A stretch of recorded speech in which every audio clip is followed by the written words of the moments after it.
किसी भी कार्य को प्रारंभ करने से पूर्व उसका लक्ष्य निश्चित किया जाता है। सामाजिक अनुसंधान में यही लक्ष्य प्राकल्पना के रूप में निश्चित किया जाता है। वैज्ञानिक परिकल्पना के निर्माण के द्वारा सामाजिक अनुसंधान का लक्ष्य, अध्ययन का क्षेत्र, अध्ययन से संबंधित तथ्यों आदि को निश्चित किया जाता है। इतना ही नहीं, अनुसंधान में जिन कारकों का वैज्ञानिक कार्यकारण संबंधों का परीक्षण करना होता है, उन्हें भी परिकल्पना के रूप में स्पष्ट कर देता है।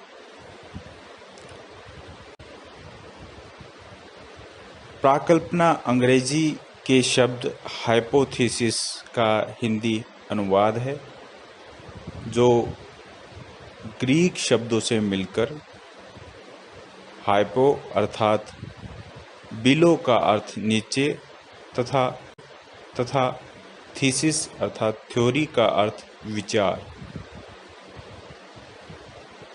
हाइपोथेसिस का पूर्ण अर्थ हुआ बिलो थ्योरी अर्थात सिद्धांत से नीचे अर्थात सिद्धांत का पूर्व कथन। इसका हिंदी रूपांतर प्राकल्पना का यही अर्थ है।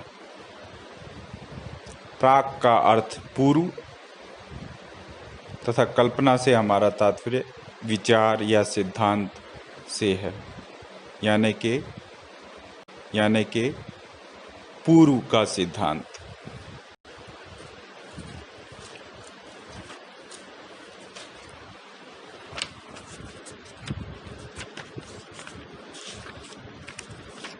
प्राकल्पना के बारे में अगर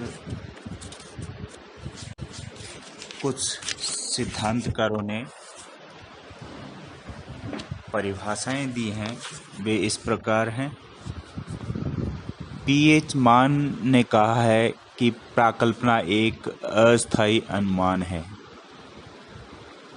बोगार्ड्स ने कहा प्राकल्पना परीक्षण के लिए प्रस्तुत की गई एक प्रस्थापना है।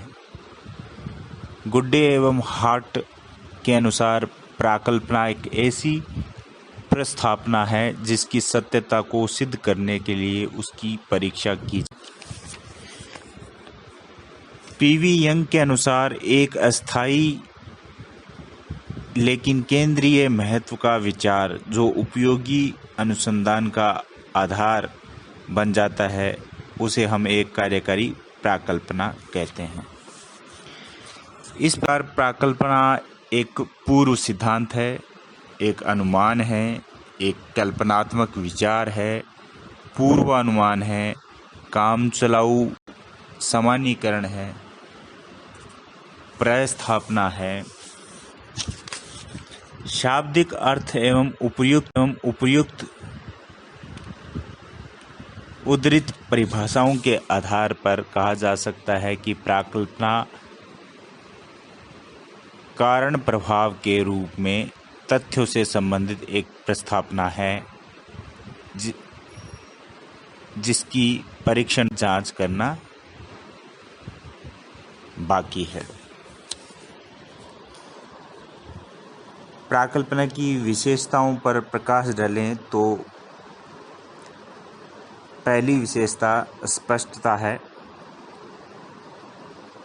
प्राकल्पना में स्पष्टता होनी चाहिए, अवधारणात्मक स्पष्टता होनी चाहिए, उसमें परिभाषाएं स्पष्ट होनी चाहिए, यानी कि जो अवधारणाओं का प्रयोग किया गया है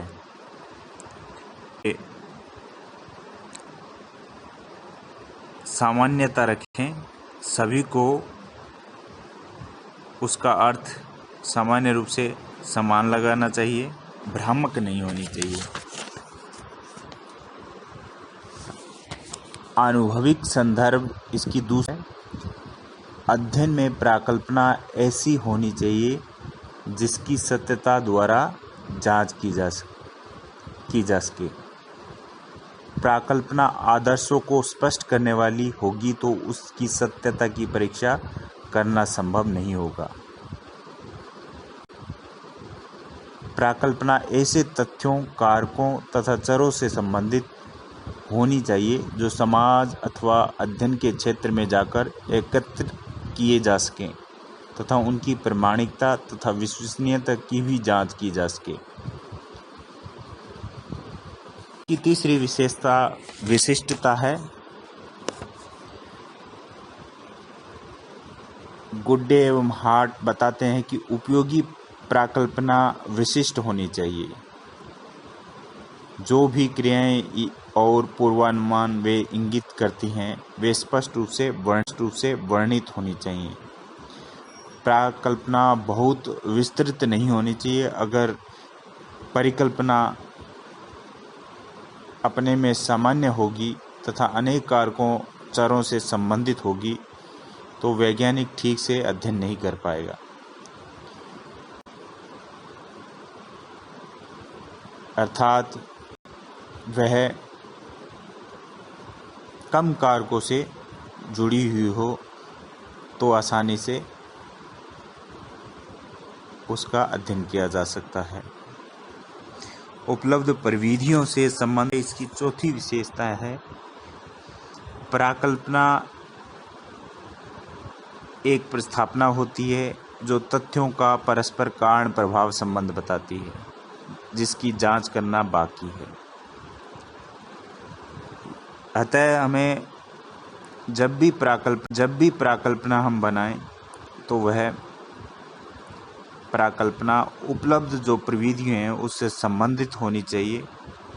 उसे इधर उधर अगर हुई जिसमें हमारी उपलब्ध प्रविधियां काम नहीं आ सकी तो हम उस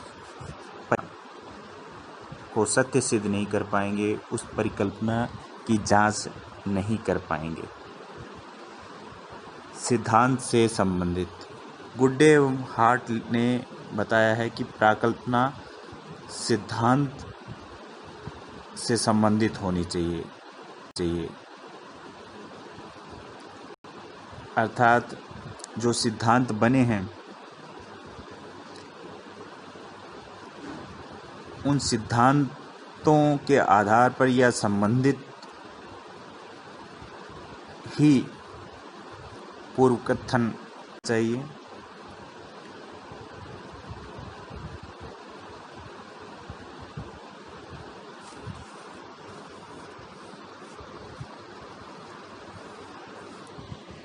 अगर सभी अनुसंधानकर्ता अलग थलग होकर अध्ययन करेंगे तो फिर विज्ञान में ज्ञान की वृद्धि कैसे हो पाएगी। इस आधार पर कहा जा सकता है कि परिकल्पना सिद्धांत से संबंधित होनी चाहिए। छठी विशेषता सरलता है। परिकल्पना सरल होनी चाहिए, सीमित कारकों से संबंधित होनी चाहिए, अनावश्यक के कारकों को हटा देना चाहिए,